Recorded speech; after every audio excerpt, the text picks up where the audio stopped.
오늘은 이사야 선지자가 꿈꾼 메시아 왕국이라는 제목으로 은혜를 나누겠습니다.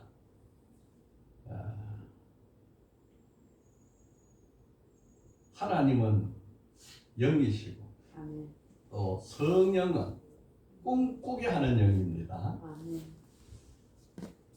하나님께서 우리에게 성령을 부어주면 누구나 다 성령의 꿈을 꿉니다. 이 성령의 꿈이 믿어져서 이 성령의 꿈이 믿어지면 우리 삶에는 기적이 일어나고,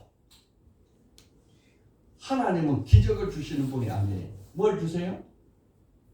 꿈을 줘요. 꿈을 주시는데 무슨 꿈을 주느냐? 어떻게 주느냐? 말씀으로 주십니다. 하나님이 주시는 꿈은 잠잘 때 그는 꿈으로 주는 것도 아니고, 꿈을 여기 있다 하고 받아라 하고 주는 것도 아니고, 하나님께서 말씀으로 인간에게 꿈을 주십니다. 하나님은 아브라함을 불러서 말씀을 주셔서 꿈을 주셨어요. 오늘은 성경을 통해서 말씀을 주시고 우리에게 꿈을 줍니다. 이 말씀이 바로 언약이라고 해요. 하나님이 하시는 말씀, 인간과 세운 이 말씀이 약속이기 때문에 언약이에요. 약속일 뿐 아니라 계약이에요. 계약. 말로 된 계약, 언약이다. 하나님은 우리에게 복을 통째로 내려주시는 분이 아니에요. 복을 주시기 전에 뭘 주냐? 말씀을 주는 거예요. 말씀이 복의 씨입니다. 이 말씀을 받아가지고 내 속에서 믿음으로 이 씨를 키우는 거예요. 이 말씀을 내 속에서, 내 마음의 밭에서 씨로 싹트게 해서 키우면 그게 마음속에 일어난 꿈이 됩니다. 그 꿈이 믿음으로 우리가 믿어지면 바로 하나님이 선포를 하는데 믿음대로 될지어다. 아멘. 이렇게 선포해요. 이게 영적인 순서고 절차입니다. 하나님은 처음에 뭘 주세요? 말씀. 그래서 말씀을 우리는 귀히 여기는 거예요. 이 말씀이 우리 속에서 마음의 밭에 떨어져 가지고 싹이 나 가지고 이 싹이 싹이 그 봄에 새싹이 돋을 때 그 싹을 통해서 우리가 꿈을 꾸잖아요. 그 싹이 자라나서 무슨 열매를 맺을까? 꿈을 꾸잖아요. 그 꿈이 자라나서 우리 마음속에 의심할 수 없는 믿음으로 꽉 우리가 내려져서 세워지면 그것이 바로 기적이 되고, 하나님은 바로 그때에 믿음대로 될지어다 하시는 거예요. 이번 3월에 이지선 교수라고 여러분 아시죠? 이지선 씨 아시죠? 예. 23년 전에 이화여대 4학년 때 저 용산 교통사고가, 집중사고가 나가지고 전신에 화상을 입고 죽음의 고통 속에 들어갔을 때, 그때 그 교회 목사님이 화상 입은 응급 환자실에 화상 입은 자는 들어가고 그 문 앞에서 그 가족들과 함께 절망 속에서 울며 하나님하고 부르짖을 그때에 그 목사님이 이때를 위한 믿음이라 하는 말씀으로 설교를 해요. 이 어려운 교통사고 속에서 우리가 살아날 수 있다. 하나님은 이 어려운 고통 속에서도 더 큰 일을 하신다 하고 그때 주신 말씀이 이때를 위한 믿음이라. 이런 어려운 때를 당해서 이 어려움을 극복해 나가는 믿음이다. 그래서 그가 40번 이상의 수술을 받고 또 수술을 받고 또 수술을 받고 자기 나이가 40이 될 때까지 나이만큼 피부 이식 수술을 해서 눈이 떠지지 않고 붙어 있는 것을, 그래서 눈물이 낮아서 눈이 마르는 것을 눈을 수술해서 눈을 깜빡할 수 있게 하고, 손이 달라붙어 가지고 손이 움직이지 않을 때에 이 손가락 수술을 해가지고 숟가락을 집을 수 있도록 하고, 이렇게 수많은 수술을 40여 차례 해가지고 그때 생각하기를, 내가 젊을 때는 내가 이 아름다운 미모로 세상에서 자랑하면서 지식과 명예를 자랑하면서 살아야겠다 했는데, 이 얼굴이 다 타버리고 완전히 절망 가운데 있을 때에, 목숨이 경각에 달렸을 때에, 이때 우리가 살아나라는 믿음을 주셨다. 그래서 살아났는데, 살아서 가만 생각하니까 무엇을 해야 될까? 앞으로 내가 무엇을 위해서 어떻게 살아야 할까? 하고 하나님 앞에 기도하다가, 나보다 더 힘든 사람을 위해서 살아야겠다. 꿈이 바뀐 거예요. 하나님은 꿈을 주시는 분. 그래서 그가 그 혼자서 생활하기 심히 어려운 형편에도 저 미국에 가가지고 보스턴에서 혼자 자취 생활로 10여 년을 사회복지학 공부를 해가지고 석사, 학사, 석사, 박사 학위를 받았어요. 온 몸이 피부가 화상을 입어가지고 숨 쉬는 숨구멍이 없는데, 자기들보다 더 힘든 사람들을 위해서 내가 숨구멍이 없는 피부를 가지고도 나는 살아간다. 용기를 내라 하는 말씀, 메시지를 주기 위해서 보스턴 마라톤 42.195km에 도전을 해가지고 7시간 20분이 지나서야 맨 꽃으로, 해가 있을 때 출발했는데 해가 다 떨어지고 이제 몇 명 남지 않은 그곳에 태극기를 들고 돌아가면서, 나는 이렇게 심장이 터질 것 같은 이 고통 속에서도 완주를 했다. 그때 그 마라톤에 기금이 마련한 사람은 불치병자들을 위해서 도와준 그 자선 마라톤대. 그래서 공부를 마치고 한동대에서 6, 7년 교수 생활을 하다가 올 3월에 23년 만에 자기 묘교로 돌아왔어요. 이하여대로 돌아와가지고 올 3월부터 이하여대 교수가 됐어요. 할렐루야. 이 사람이 말한 내용이 외상후 성장. 원래 트라우마라는 말은 외상후 상처예요. 큰 충격과 외상을 받으면 마음의 상처를 입는다. 그래, 이 상처, 겉의 상처는 다 나아도 마음의 상처는 끝까지 남아서 괴롭힌다.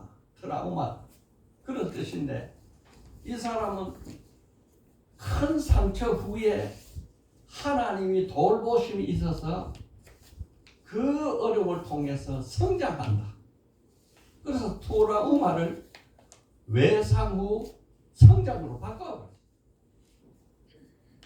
그래서 나는 외상을 당한 이후에 내 믿음과 내 삶의 목적과 계획이 성장했다. 그래서 늘 그가 길을 가면서 잡아라. 교통사고 당한 사람이다. 교통사고 당해서 저렇게 됐다. 그래서 자기도 지금까지 교통사고 당한 사람으로 살았는데, 교통사고 당한 사람으로 사니까 나를 그 신호대기 중에 술 취한 음주운전자가 와서 자동차를 박아가지고 그 차에 불이 나서 화상나게 했던 그 음주운전자가 원망스럽다. 내가 이걸 원망을 껴안고 살면은 그 그 원망이 바로 외상 후 상처로 남아. 내가 이걸 원망하지 않고 상처가 아니라 외상 후 성장하는 방법이 뭘까 생각하다가 나는 교통사고 당한 사람이다 하는 말을 쓰지 않기로 했다. 그건 뭐예요? 교통사고를 만난 사람인데 헤어졌다. 교통사고를 만났는데 그 사고 헤어진 사람. 이렇게 생각을 바꾸고부터 마음의 자유를 얻어가지고 그 사람을 미워하지도 않고 오직 자기의 할 일을 위해서 살아가. 그래서 내가 이게 그런 내용이에요. 꽤 괜찮은 해피엔드. 아주 삶이 인생이 살아가면서 해피엔딩을 만들어가면서 살자 하는 뜻으로 쓴 책입니다. 이 사람을 사고 날 때부터 지금까지 거의 모든 책을 사랑의 지선화부터 내가 다 읽어봤는데 이것이 바로 믿음이에요. 믿음대로 될지어다. 하나님의 섭리는 오묘합니다. 23년 전 교통사고 났을 때는 이거는 뭐 죽을 수밖에 없고 이제는 남에게 신세 지지 않으면 살 수 없는 아주 비참한 인생인데 그 상처를 입고 성장을 한다. 성장을. 마음도 성장하고 목표도 성장하고 계획도 성장하고 그래서 나는 돕는 자가 되겠다. 이렇게 살아온 세월이 23년 후가 되니까 바로 자기가 졸업했던 그 이하여대 교수로 돌아오게 돼요. 하나님의 역사죠. 놀라운. 오늘 이사야 선지자가 꿈꾼 메시아 왕국이다 하는 제목을 하나님이 주신 것은 지난 수요일 3.1절을 앞두고 주신 말씀입니다. 1919년 3월 1일 104주년 만세 삼창을 벌이고 독립선언을 하고 3.1운동을 벌일 때 그때 독립선언서를 작성한 사람이 33명입니다. 33명의 독립 작성자 공동으로 서명을 했는데 그 중에 16명이 기독교인, 과반이 기독교인. 그런데 그 당시 기독교인은 많지가 않았습니다. 오늘날은 25%가 기독교인을 하는데 그때는 전 국민의 1.6%예요. 1.6%. 그 당시 기도할 때 우리 선배 기도하던 장로 목사님들 뭐라고 했냐. 하나님 아버지 천혜하나 만혜하나 나를 불러줘서 구원해 주신 것 감사합니다. 우리 이런 기도를 하고 듣고 살았습니다.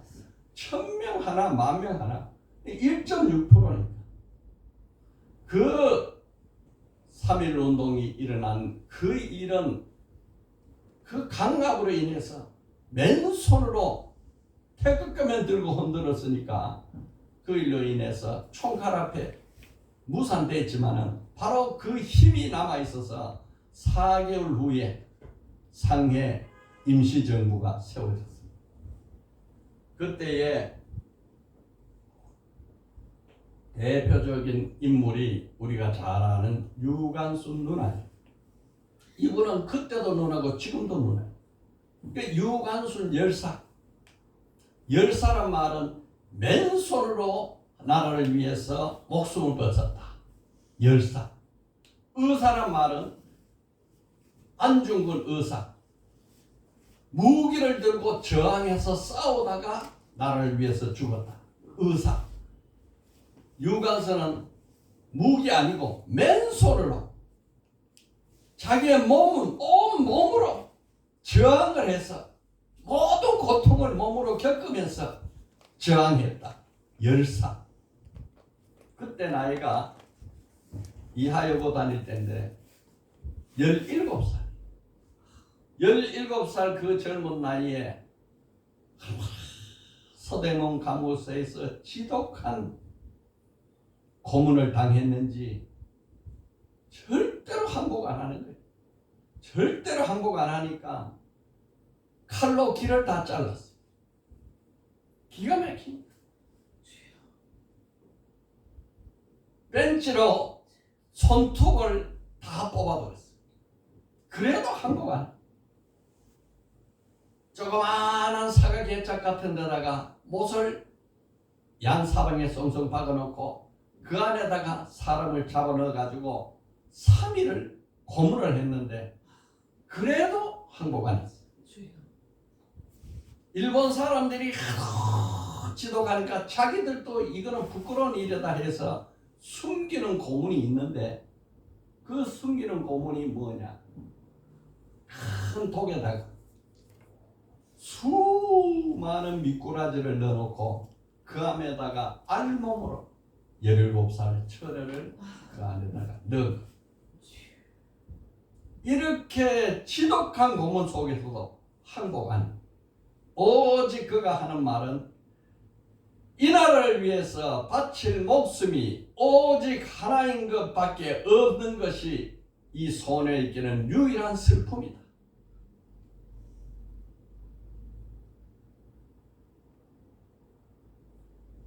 나라를 위해서 바쳐야 할 생명이 이 하나밖에 없어서 나는 안타깝다. 이런 기사를 읽으면서 그 일본을 하나님이 은혜로 오늘날 1인당 소득이 일본을 작년부터 앞섰습니다. 우리가. 그러면서 내 삶을 돌아보면 너무 편해.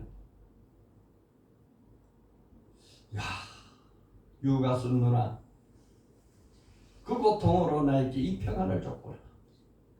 미안한 말. 내가 이래 사도도 되나? 미안해. 1948년 5월 14일 이스라엘이 나라가 없어져서 온 세계로 흩어져서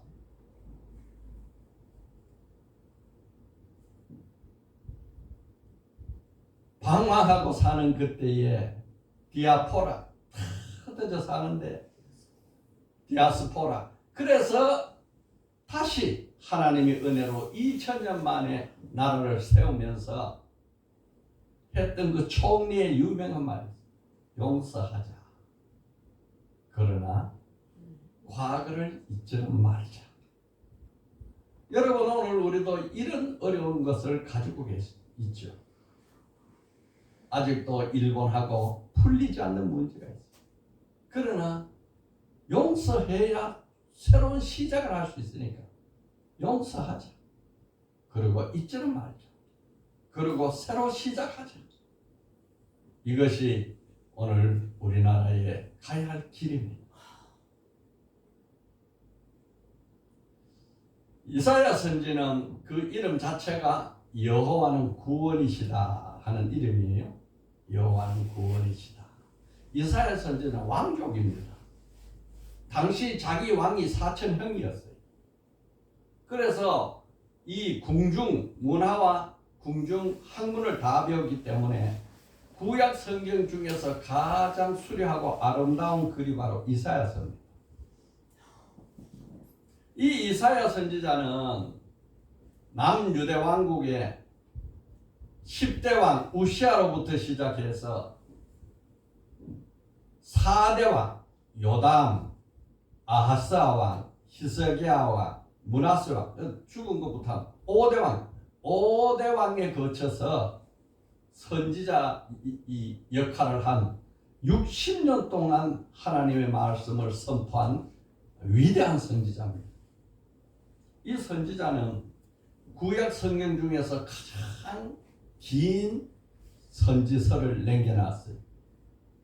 이 선지자가 망해가는 나라를 바라보면서 하나님 앞에 슬픔과 탄식을 안고 예배를 드리는 중에 하늘이 열리고 하늘 보호자가 나오고 하나님께서 스랍 천사들에게 찬송 소리가 들리면서 이사야가 부름을 받습니다. 예배 중에 하나님이 이사야를 부르신 거예요. 거룩하다, 거룩하다, 거룩하다. 만군의 여호와이다. 온 땅이 거룩하다. 이렇게 찬양을 올릴 때에 이사야가 그 하나님의 광경을 보니까 이 죄된 몸으로 죄된 눈과 입술로 하나님의 영광을 보면 죽어. 야, 나는 죽었다. 나는 망했다. 그럴 때 천사가 숯에 불을 붙은 숯불을 가지고 입을 태워주면서 죄를 씻겨주면서 내 죄가 이렇게 씻어졌다 하면서 하나님이 묻습니다. 내가 누구를 보내면 누가 우리를 위해서 갈까? 하나님은 영이시라 본인이 직접 영으로 다 역사하는 게 아니고 하나님은 성령으로 꿈꾸게 해주는 거예요. 꿈꾸게 해주시고 말씀을 주시는 그 말씀을 받아서 사람을 통해서 하나님이 일을 한다. 내가 누구를 보내면 누가 우리를 위해서 갈고 하니까 이사야가 내가 여기 있나이다. 나를 보내주소서. 이렇게 해서 선지자가 됐는데 그 이사야 선지자가 이 나라가 얼마나 부패하고 망하고 하나님 앞에 죄를 많이 지는지 그거를 지적하고 또 지적하니까 왕들이 듣기 싫은 거예요. 마지막에 이사야 선지자가 이 나라의 망국을 예언하니까 그 이사야 선지자의 기도로 자기 아버지 히스기야가 나아가지고 낳은 아들이 므낫세입니다. 그 므낫세가 이 기억에 자라 그런지 하나님을 알지 못하고 우상을 섬겨서 책망을 하니까 그 므낫세가 이사야 선지자를 잡아다가 그 산 몸을 톱으로 잘라버렸어요. 그래서 순교한 분이 이사야 선지자. 이사야 선지자는 이 시대로 하면은 주전 720년 예수님 탄생하기 720년 전의 선지자예요. 내가 그때 선지자가 이사야 선지자 시대는 우리나라는 어느 시대일까 하고 찾아봤어요. 찾아봤더니 고조선 시대. 우리나라의 역사가 기록되기 시작한 것이 주전 700년. 단군 신화 2333년에 하지만은 실제로 박허거세가 신라를 세운 것이 주전 57년. 거기서부터 700년, 650년 더 가야 돼. 신라 세운 것보다 650년 더 가야 700년 전에 이 나라의 역사가 글로 기록이 되었는데 바로 우리가 글로 기록하기에 바로 시작하는 바로 그때에 이스라엘 선지자는 온 세계를 향해서 위대한 꿈을 꾸고 위대한 하나님의 말씀을 선포한 거예요. 여러분, 그러니 우리가 인간이 어떤 꿈을 꾸느냐, 하나님이 주신 꿈과는 비교할 수 없어요. 인간이 아무리 고상한 꿈을 꾸고 고상한 계획을 세워도 하나님이 주신 것과는 비교할 수 없다. 여러분 생각해 보세요. 우리나라 올라가가지고 조선시대 지나가서 또 고려시대 지나가서 또 신라시대 지나가서 거기서부터 또 600년 더 올라갔어. 그런 시대에 이 글을 썼다는 걸 생각하면 얼마나 놀라운 글을 하나님이 쓰셨어요. 이게 이사야서. 그러니까 지금 써진 글을 읽는 게 아니에요. 바로 주님이 오시기 700년 전에 우리나라는 역사가 기록되기도 전에 벌써 이 글을 써서 오늘 우리에게 보여주는 하나님의 말씀이란 오묘하지요. 이사야서는 66장으로 되어 있습니다. 제일 길어요. 그런데 신기하게도 1장부터 39장까지는 심판, 죄에 대한 심판, 하나님이 심판만 하는 게 아니고 살리기 위해서 심판하니까 40장부터 66장까지는 위로하고 소망을 주고 구원하는 약속의 메시지. 구약 성경 전체가 39장, 신약 성경 27장. 이 구조가 이사야서는 똑같아요. 39장은 구약 심판, 27장 메시아 시대의 소망, 구원. 그래서 이사야서를 감추는 성경이라 그래요.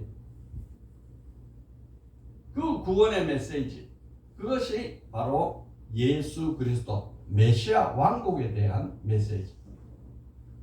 그래서 이사야서를 갖다가 구약의 복음서, 이사야의 복음서 이렇게 부르는 거예요. 누구를 통해서 구원하느냐? 남은 자를 통해서. 죄 많이 지은 중에도 그래도 죄지지 않고 하나님 말씀 따라 살아가려는 남은 자 중에 구원하는. 여러분, 이 하나님의 오묘한 역사를 우리 이 시간 기억하십시오. 남은 자. 여러분, 노아 시대 때 그 많은 세상 인구 중에 몇 명이 구원받았어요? 8명. 소돔과 고모라 성에 그 많은 사람 중에 몇 명이 구원받았어요? 3명이 구원. 지금은 은혜 시대라 그 비율과 수가 더 많겠지만은 그래도 믿음 없이는 구원받을 수 없어요. 남은 자를 통해서 구원하시는. 종교로, 도덕으로 완전히 타락해서 절망스러운 캄캄하고 암울한 시기에 이사야서가 이 메시아 왕국을 꿈을 꿨다. 그것도 720년 전에 후에 올 메시아를 바라보면서 꿈을 꾸고 또 그 꿈이 거기서 출발해가지고 다시 오실 재림의 메시아 2000년 그로부터 2000년 후에 올 재림 메시아를 꿈을 꿨다. 여러분, 위대합니까? 이게 누가 사람이 만들겠어요? 하나님이 역사를 이끌어가는 주관자가 되셔서 하나님의 꿈을 주지 않으면 우리가 상상도 할 수 없는. 여러분, 우리나라가 지금은 현실적으로 참 곤란하고 어려운 환경에 처해 있습니다. 이제 코로나 사태 3년이 지나고 5월이면 이제 다시 풀릴 겁니다. 우크라이나 전쟁이 1년이 지나가고 2년째를 맞이합니다. 이 큰 사건을 통해서 온 세계가 다시 재편을 돼. 이 재편될 때 우리가 하나님의 꿈, 하나님의 말씀, 하나님의 뜻을 찾아서 제 길을 찾아가면 이 나라가 크게 세상과 하나님께 기여하는 나라가 되고, 잘못하면 큰 어려움 속에 빠질 거예요. 그게 국제 외교의 시험대에 지금 올라 있다. 그래서 우리는 이 시대에 이렇게 좋은 시기를 준 것은 감사하고 감사할 일이지만 이 시대의 미래를 바라보면서 이사야처럼 이 나라를 위해서 기도를 해야 된단 말이에요. 지금 세계가 한미일 이렇게 해서 국방에 협력하는 나라가 되고, 북한, 중국, 러시아가 뭉쳐져서 또 한 연합한 나라가 돼서 대립하고 있어요. 러시아가 전쟁을 하다가 무기가 떨어지니까 지금 러시아에서 쓰는 무기는 북한제입니다. 북한제. 중국제 무기를 달라 하니까 지금까지 안 주다가 이제 앞으로 주려고 그래요. 중국제 무기가 들어가면 또 전쟁이 길어지거나 양상이 달라질 것이다. 그러다니까 나토나 미국이나 우크라이나나 한국산 무기를 달라. 한국산 무기를 달라고 요청하는데 우리가 살상 무기는 줄 수 없다. 지금까지도 그렇게 하면서 방어 무기는 주겠다. 근데 직접 주는 게 아니고 미국에서 그동안 무기를 우크라이나에 대주다 보니까 미국의 탄약이 다 떨어졌어. 그 탄약을 미국 빈 창고를 탄약 창고를 채울 나라가 한국밖에 없어. 그러니까 한국에 있는 탄약을 미국으로 수출해라. 그래서 우리가 수출했습니다. 그런데 또 모자라. 또 수출해라. 러시아는 너희가 기어이 무기를 수출해서 우리를 대항해서 싸운다면 한국과의 외교는 파탄이다. 이렇게 또 협박하는. 이 사이를 하나님의 은혜를 위해서 지혜롭게 헤쳐나가야 되는 것이 현재 세계 정세입니다. 이 기도할 제목들이지.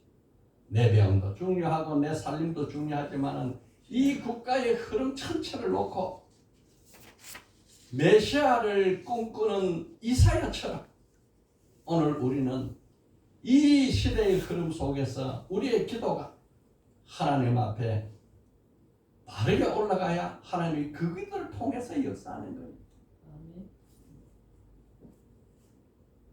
중국은 북한을 찰싹 달라붙어서 지원하지만 러시아는 우리와 교역이 많았어요.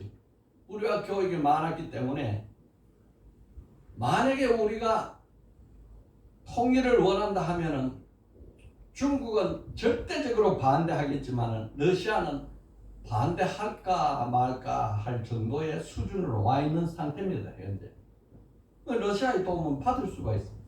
러시아 도움을 받아가지고 독일이 통일했지 않습니까?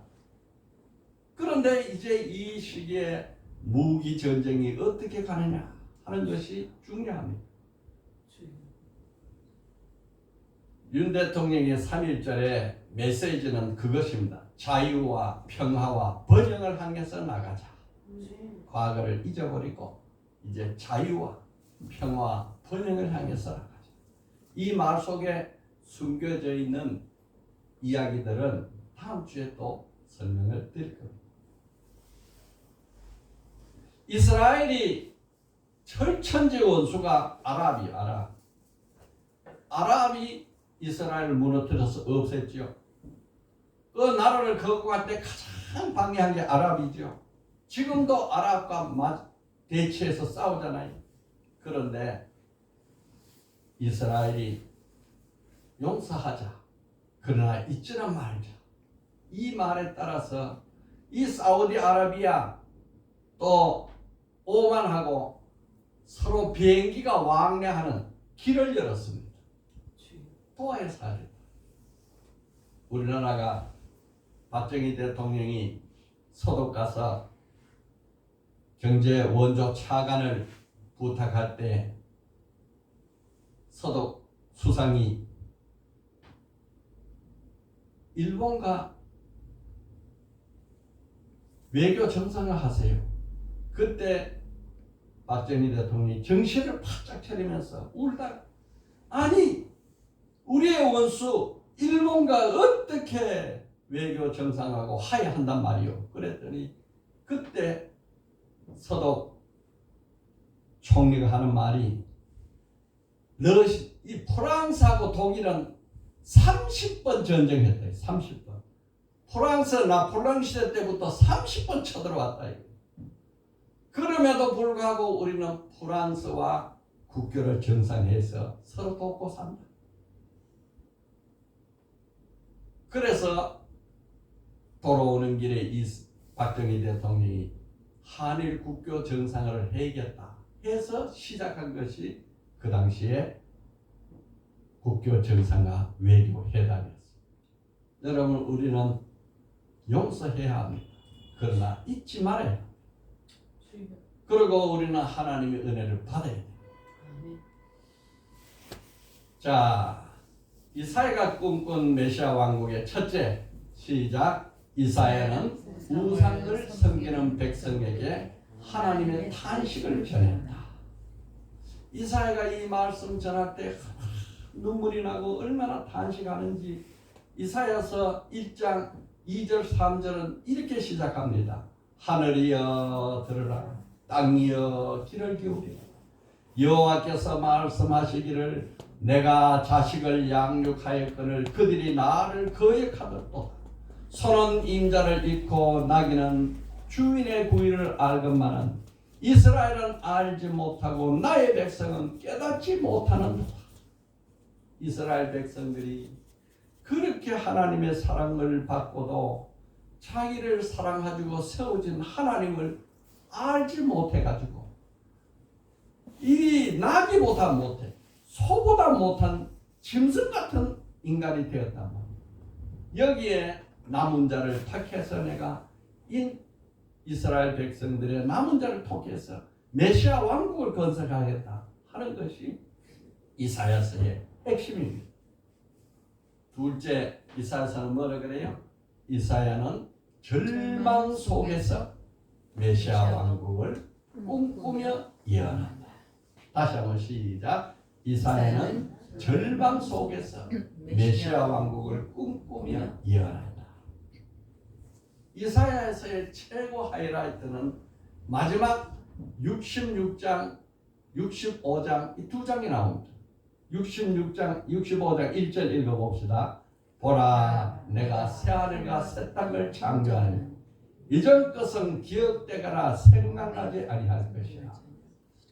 새하늘 새 땅, 요한계시록 21장에 나오는 새하늘 새 땅, 이 메시아 왕국의 창조를 그때로부터 2700년이죠. 그 전에 벌써 이렇게 꿈꾸며 선포하는 거예요. 이 누구 꿈입니까? 하나님이 주신 꿈이지.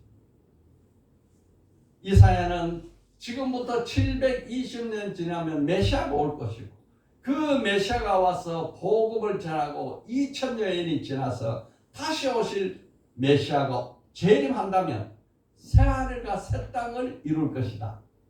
이렇게 엄청난 예언을 하고 있는 거예요. 그때는 처음 하늘과 처음 땅은 없어지겠고 새하늘과 새 땅이 있을 텐데 처음 하늘과 처음 땅은 하나님이 말씀으로 그 크신 능력의 말씀으로 있으라 하니까 지어졌지요. 그러나 새하늘과 새 땅은 있으라 해서 지어지는 게 아니에요. 죄 많은 땅이기 때문에 예수 그리스도의 보혈의 피를 흘려서 죄값을 없애야 새로 세워지는 죄 없는 새하늘 새 땅이 되는 거예요. 그래서 처음 하늘 처음 땅은 말씀으로 세웠지만 새하늘 새 땅 거기에 속한 우리 백성들은 말씀으로 세워진 게 아니고 뭐로 세웠어요? 예수의 보혈로 세웠다. 하나님이 우리를 부를 때에 너가 와서 내 자식 되라 이렇게 말씀으로 한 게 아니고 예수 보혈을 통해서 나에게 오라. 예수 피로 나를 건져주십니다. 큰 차이가 있죠. 말씀으로 창조하신 옛하늘 첫하늘 첫 세상보다는 하나님의 피, 하나님의 생명을 들여서 지은 새하늘 새 땅은 몇값 수천만 값절로 더 가치 있는 거예요. 그걸 예언했는데 이 예언의 대표가 6가지. 첫째 뭐라고 예언했어요? 또 이사야서 47장 14절 시각 주께서 친히 징조를 너에게 주실 것이라. 보라, 처녀가 잉태하여 아들을 낳을 것이요 그 이름을 임마누엘이라 하라.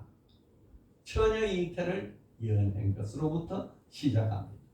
메시아 왕국은 처녀 성령으로 잉태돼서 죄 없는 아들이 우리 죄를 대신 담당할 것이다. 이 사람의 생각으로 과학과 우술로는 생각할 수 없고 상상할 수 없는 일을 예언하는 거예요. 많은 사람들은 안 믿어. 어떻게 처녀가 잉태하냐? 그러나 안 믿으면 멸망, 믿으면 영생을 얻는 것입니다. 또 두 번째, 그 아들은 이렇게 오신다. 이사야서 9장 6절에 아기로 오신 예수는 그분은 전능한 하나님, 영종하신 아버지, 평강의 왕이시다. 그분은 아기지만은 하나님 품속에 있는 아기가 태어났지만은 그분은 본체가 전능한 하나님이고 본체가 영원히 사는 아버지. 그래서 우리는 영생을 얻는 겁니다. 영원한 아버지의 생명을 받았기 때문에 평강의 왕이라 하나님과 나 사이에 아무 거리낌이 없이 왕래하고 교제하고 교통하는 왕이다. 여러분 지금은 우리가 예수 이름으로 죄를 지었으니까 기도하고 회개할 때는 마음에 거리낌이 많고 고통이 많잖아요. 그러나 이 죄 씻음 다 받고 나면은 평강, 샬롬, 하나님과 아무 거리낌도 없이 관계가 세워지는 것입니다. 셋째 뭐라고 했어요? 이사야서 11장 2절에 그 아이는 이새의 줄기에서 난 다윗의 후손이 될 것이다.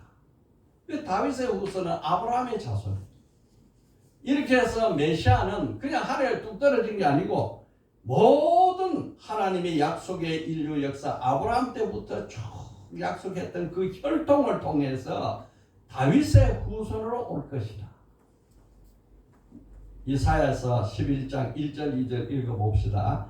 이새의 줄기에서 한 싹이 나며 그 뿌리에서 한 가지가 나서 결실할 것이요 그 위에 여호와의 영 곧 지혜와 총명의 영 모략과 재능의 영 지식과 여호와를 경외하는 영이 강림하시리라. 이 영 여호와의 영 지식과 총명의 영 모략과 재능의 영 지식과 여호와를 경외하는 영 그 메시아에게 임할 것이다. 그런데 그 메시아는 그 성품이 어떠하냐? 이사야서 42장 1절 4절에 이 메시아는 온유하고 상한 갈대도 꺾지 않는다. 소리도 크게 지르지 않는다. 내가 붙드는 나의 종 내 마음에 기뻐하는 자 곧 내가 택한 사람을 보라. 내가 나의 영을 그에게 주었은즉 그가 이방의 정의를 베풀리라. 그를 외치지 않아. 목소리를 높이지 않아. 그 소리를 거리에 들리지 않게 하고 상한 갈대를 꺾지 않아. 꺼져가는 등불 끄지 않아. 진실과 정의로 시행할 것이다.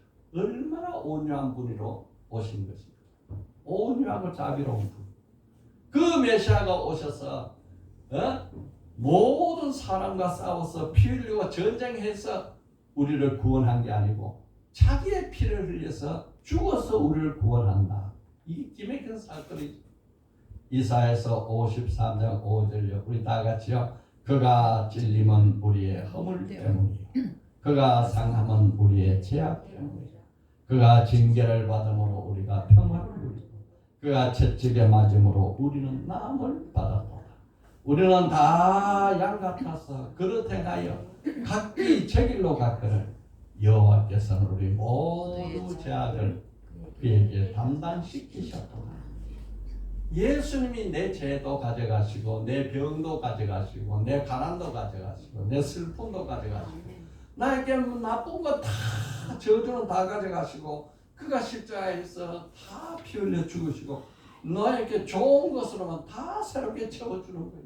이것이 믿어지면 모든 병에서 나음을 받는 것입니다. 신이 그 몸으로 우리의 죄를 담당하셨습니다. 이는 우리로 죄에 대해서 죽고 의에 대해서 살게 하려 하십니다. 그가 채찍에 맞으므로 너희는 나음을 얻었나니라. 베드로후서 2장 24절 말씀입니다. 이 말씀이 믿어지면 이 마귀가 병마귀가 내 안에 붙어 있을 수가 없어요. 못 살겠다. 그 떠나가. 그럴 때 우리에게 어떤 나라가 이루어집니까? 이사야서 65장 17절에 메시아는 새 하늘과 새 땅을 창조하실 것이라. 새 하늘과 새 땅. 계시록에서 세워질 새 하늘 새 땅을 벌써 이사야가 보고 메시아 왕국을 선포해요. 여러분, 이 하나님이 바로 우리 아버지십니다. 이 말씀이 믿어져서 이 말씀으로 우리가 꿈을 꾸고 우리의 미래가 메시아 왕국이 세워지기를 바랍니다. 아멘. 그때 세우는 게 아니에요. 지금 세우는 거예요. 지금 성령에게 임해서 오직 하나님의 나라는 먹는 것과 마시는 것에 있는 것이 아니요 성령으로 인해서 의와 평안과 희락입니다. 그것으로 지금 내게 채워지시기를 원합니다. 자, 이스라엘과 꿈꾸는 메시아 왕국. 첫째요, 이스라엘은 우상을 섬기는 백성들에게 하나님의 탄식을 전한다. 둘째, 이스라엘은 절망 속에서 메시아 왕국을 꿈꾸며 일어납니다. 한 줄 기도요, 주여 우리에게 현실의 모든 어려움을 이기는 꿈과 소망을 주소서. 아멘.